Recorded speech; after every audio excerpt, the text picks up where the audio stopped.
This is the telling of the story of Medusa's blood. I'm at Madison's Blue Spring in Florida, and I thought that I would tell you a story that includes the birth of the Pegasus. So Medusa, who was of the sea, was the daughter of Ursula, the great sea witch. And when Medusa was in the temple of Athena, Poseidon, or Neptunus, saw that she was so incredibly beautiful that he forced his way with her. And so Medusa became pregnant. Perseus, the harvester, then saw Medusa's beauty.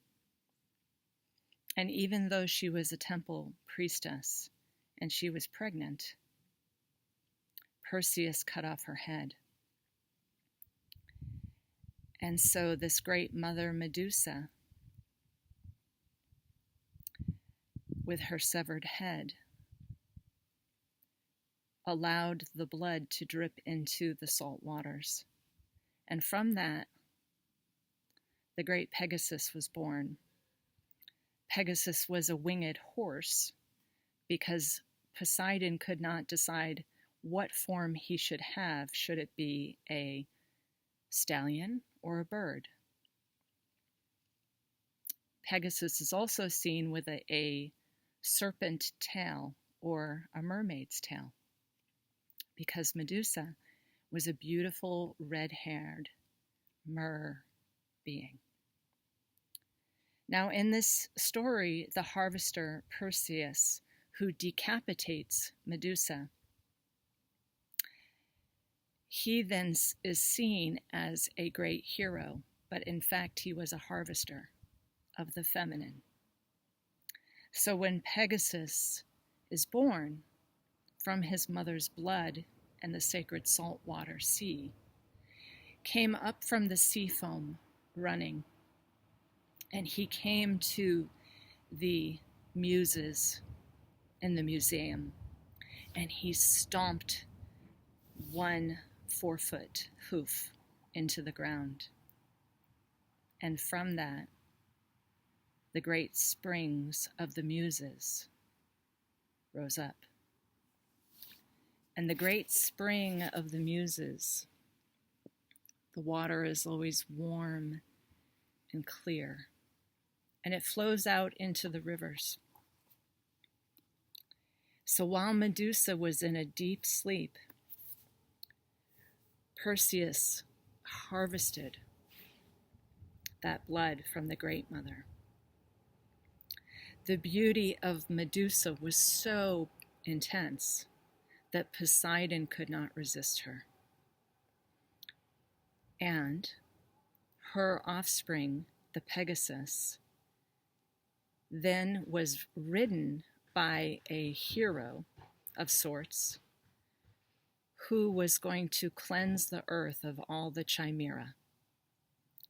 And so this great hero rode Pegasus and cleansed the earth of all the chimera.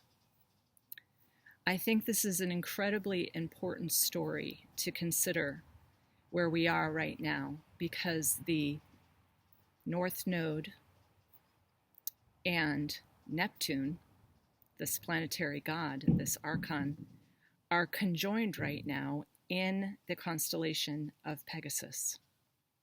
So we see changes happening. And last night here in Florida, I felt an earthquake, and so did Claude. The dogs were all barking in the neighborhood, and then my little dog, who was in the house with us, started growling like a rolling growl. And we can see that volcanoes are erupting,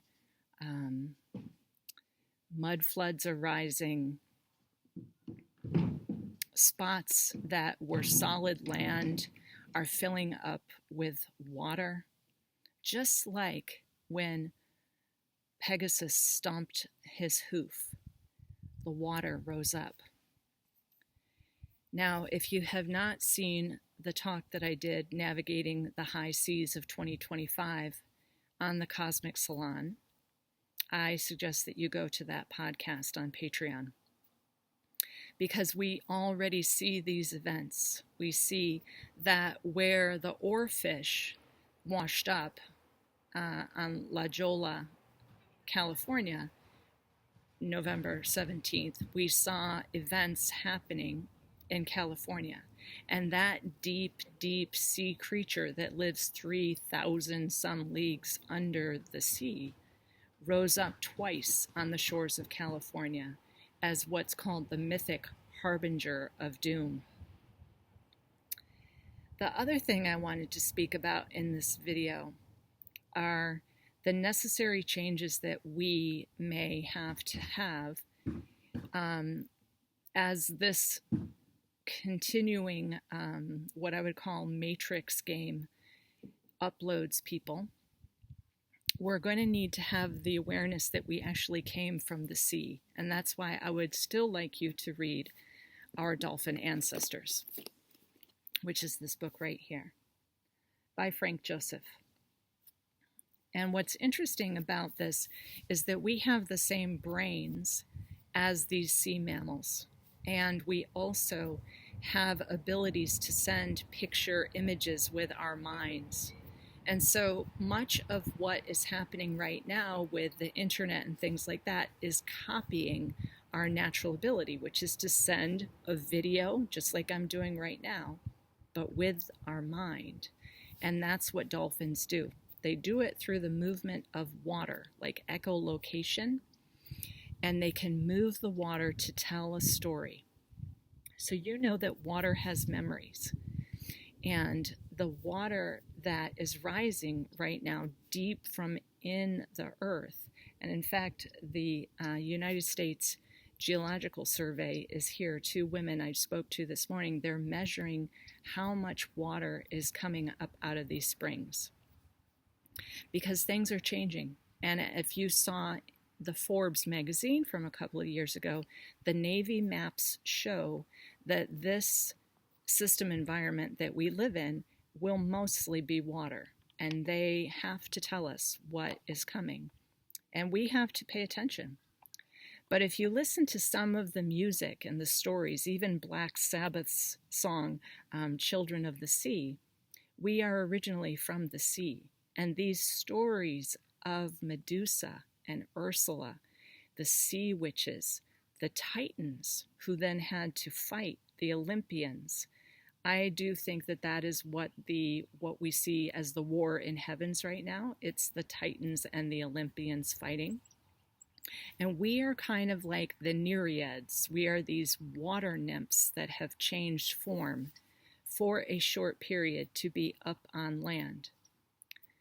The Nereids were some 100 Nereids, and all had the different qualities of water, are seen now in mythology as holding these vessels where the vessel is filling up with water from the great spring of Medusa, but it's also pouring out. And when I listened to a podcast with Tracy Twyman recently that my friend and client Sean sent to me, I found some very interesting material. She was a deep well, and yes, she exited in 2019, but I feel very in contact with her still. And she said these Nereids are holding jars of water, but the vessels are leaking, because her contention is that something happened here to use us. Again, the same thing I've said, use our gold, use our power, our beauty, and to support some other world, like a metaverse, like a phantom reality that sits on top of this reality, but harvests us like batteries.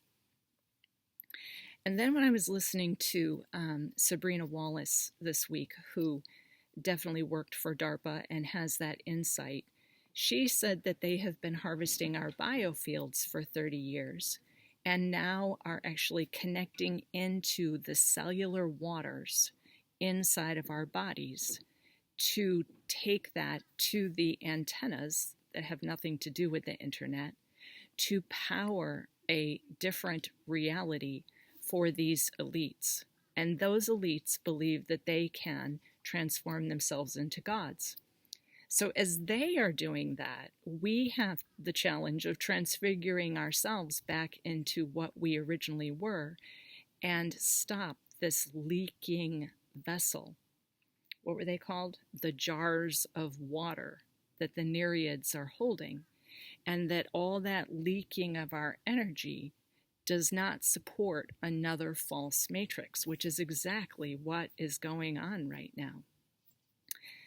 She explained that there were occult practices explained by Aleister Crowley and others, and I have talked about this too, where they can get these planetary archons to come into a human body, and basically they can get it to merge with the spirit or the soul of a human body, and then they spirit cook that being, and they dice them up, chop them up, just like Medusa, such that that god, that planetary god, can be manipulated. I found that just so fascinating. And right now, as I'm speaking to you, there are some divers getting into the water, and I purposely came over on this side so they could enter the water, because there are hundreds of underwater caves here that I believe in the mythology, that is where the Nereids lived. That's where all of us lived. We lived in underwater caves. Okay, so when this harvest happens, whatever it is that Perseus, the harvester, has in store for us, just know that you can transfigure your own way. And in the mythology, in order to get someplace else, it's always about being able to go through the waters, like taking the riverboat across the waters to the spirit world.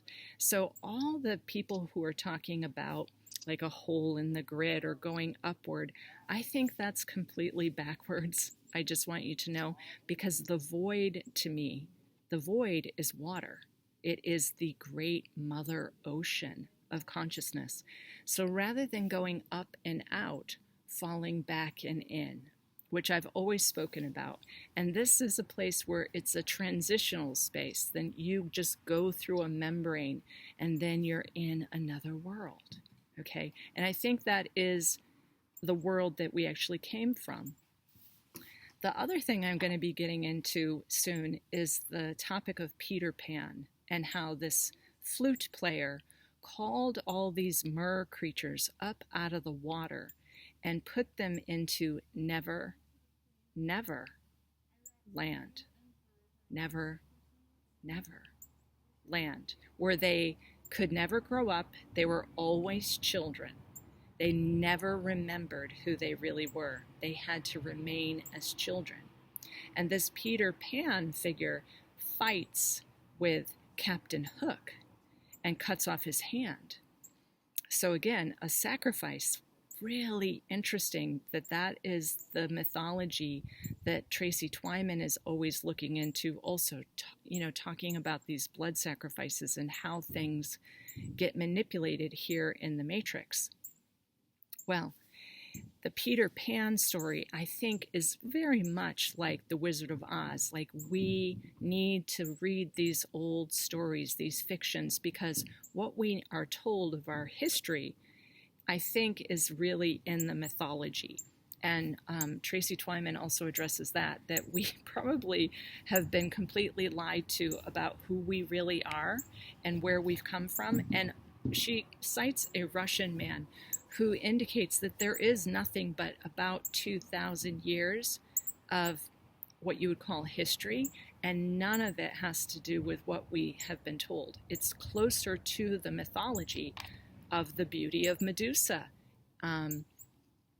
So I want you to just consider that and think about, are we actually from the water? And then when I posted about this week, people asked me, how is it that we're so afraid of the water? That is built into this whole program here is that we're afraid of the water. And I'm just going to turn this around because I'm going to let you see this beautiful spring and how there are divers and kayakers here, and you might be able to hear them moving in the water. And the best way to get over your fear of the water is to go in the water, which I did just this weekend with Claude and my daughter. We went into the Kings Bay on the Crystal River and we swam with the manatees. Now the air temperature was 52, but the water in these springs is always 72. So I jumped right in. I went down backwards just like I slide into the void, which is inside of me. And I went into the deep water. Okay. And I have arthritis and I'm getting older. So I just swam out to the manatees. I swam out, with my little tiny noodle, and it was deep and dark and murky, and it had rained heavy, so the water was all like unsettled and there was a lot of particles in the water. But when I was out there with the manatees, I was in no time. There was no time. And to tell you about how precious that was, I shared a little photo shoot of it, including a couple of videos of myself in the water with the manatees on my Facebook page. So if you want to look at it, look for the murky water with the manatees. But they also are very much related to us, like the dolphins. That's a sea mammal that breathes air, is completely loving, cooperative, lives in groups, mostly mother and baby groups, and they all swim together and they snuggle up together when it's cold. So when I was in the water with them, you're not supposed to touch them, but they can touch you. And sure enough, I was with the most incredible guide. Her name is Shelley, which was wonderful. And we went up to them, and they weigh 1,300 pounds. So it was they're large, like a massive big horse, okay? So you're underwater with these massive creatures, and they're nothing but gentle and loving. Now, after a couple hours, I did start to get cold, even though I was wearing a wetsuit, and they would lift me up just like a horse, they're called sea cows, right? And they're huge, and they would lift me up, and I wouldn't be able to touch them, so I would be on my chest on their back, and they were trying to warm me up to the point where 3 of them, they were so massive, were all around my body and were holding me because they could tell I was shivering. It was so beautiful. My heart was absolutely full from that. But I do want you to know that I am absolutely convinced that those are our ancestors, those beautiful beings that go out into the Gulf of Mexico, come back up the rivers, and come into these beautiful springs. So right now, the Suwannee, which is the river that I live near, goes all the way from Georgia, cuts across down to the Gulf of Mexico, and that's where we went. We just followed the Suwannee down to the Gulf of Mexico, and we stayed down in Yankeetown, Florida. So if you get a chance to do that, that's the only place in the world that you can swim with manatees. And as our guide told us, they can feel your heart rate just like dolphins. They can feel your emotions. When they're within a few feet of you, 6 feet of you, they can feel your heart rate and whether you're safe or not. So for me, I slowed down my heart rate and got in. And yeah, there were a ton of other fish, really big fish in there, like tarpon, huge fish as big as I am and bigger were swimming around with them. But it was so cooperative to be just in this water. And as I said, there was no time. It was I knew that time was passing, but I had no concept of how long I had been in the water until my daughter was finally like, "Mom, I'm getting a little bit cold." And yeah, we were shaking, but the manatees wanted to warm us up, okay? They have little fingers and little fingernails just like we do on their flippers, and they look like fingernails just like elephant fingernails. And then dolphins apparently also, if you take an x-ray of them, have legs, and they have like fingers inside of their flippers. So we're very related to them. And as I said in some video, I don't know, probably more than a year ago, we are partly cetacean. We are definitely partly from that group. That is what we are. The other interesting thing about dolphins is that they have 88 teeth, which is exactly the number of constellations in our night sky. So everything about them, they feel like our oversouls. It feels like we are soul connected to them. And I want you to just explore, if you can, and my friend Chloe put something on my Facebook page, you can take a saltwater bath and literally just add some seaweed like bladderwrack or kelp inside of a saltwater bath, and it will clean your liver, because our livers remember that we are from the water, that we are from these beautiful waters. And right here, I happen to be near water that is coming deep from in the earth, and then it mixes out into the river that then goes into the salt water. So I'm in one of those places where the waters merge, like the inner waters, like the story of Tiamat, where the waters that were fresh mixed with the great salt waters. And this is part of our whole mythology and story of where we came from. So it'll be very interesting to hear what the people from the government find about the water rates, and they're measuring it right now, like literally right next to me. It's so fascinating to see this procedure. So that's my encouragement to you, is to remember that the truth is in the mythology. Study a little bit more about the Pegasus coming out of Medusa. Who was Medusa? She was a beautiful water being with red hair. And then her mother was Ursula, and that is apparently the oldest DNA line. And as I've told you, that is my DNA line. So just wonder about it. Like, where did we really come from? Do we have to be afraid of the water? Is something changing right now such that we will also need to go back to the water? And if you read this book, the interesting thing about autistic children is that as many years as we've been studying what's called dolphinese, like the language of dolphins, it's not like that squeak equals A and that squeak equals B. It's more of a picture that they send with emotion through the water. And when they studied autistic children in Florida with dolphins, they found that the autistic children could understand what they were saying and could speak back with these like squeaks and clicks and send a picture back to the dolphin. And these are children that otherwise were nonverbal, did not have cognitive ability, and seemed like emotionally closed off. But when they were with dolphins, they immediately were able to understand them and feel comforted by them, and would prefer to have been with the dolphins. The other interesting story that our captain Chris, who took us from this place on the side of Kings Bay out to where the manatees were, Chris showed us John Travolta's house that was built right on the Kings Bay, and he told a very interesting story about John Travolta's son was autistic, and his son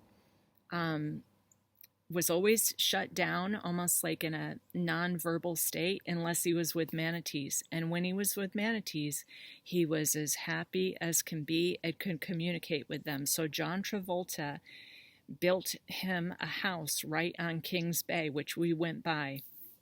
And the sad part of the story was, or maybe it's not sad actually, but he passed when he was 16, that child of John Travolta. He passed by drowning in a bathtub, because he was just very connected to the waters and the manatees. So just consider that. Start to listen to the sounds of water creatures like whales and dolphins. It can bring you to tears. Remember that we are from the water, and remember that the water has memory of us, and that there's a possibility that as there is an asteroid typhoon quite prominent right now, if the waters do rise up, go toward it. Go toward it. Fall back into it. Don't be afraid of the passage through the rivers. Don't be afraid of the big passage through the great cosmic ocean of the void, because that's where the everythingness is. When you're diving deep into the springs here, and I'll try and show it to you a little bit, there are so many beautiful creatures down there in the water. It's crystal clear. The turtles swim around. The fish are all out there. Some of them were jumping this morning when I was finding a place where I could make this video. So just consider that. Like, has that been programmed into us? Is that the so-called biggest lie, that if you tell them the biggest lie, they'll think it's the truth, but the lie's got to be big enough to completely deceive them, that somehow they came from land and that they came from so-called Adam and Eve?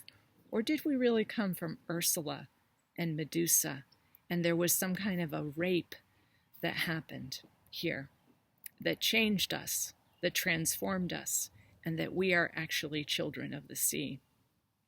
So it feels like that is a good enough intro today.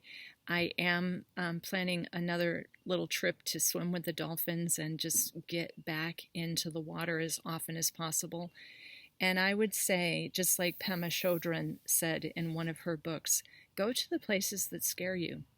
It also makes me reevaluate, like, why are all the bog bodies underwater all around Florida?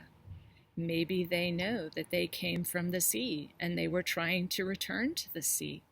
That's also an interesting reinterpretation of these bog bodies. So, with that telling of Medusa's blood, I'll end for now.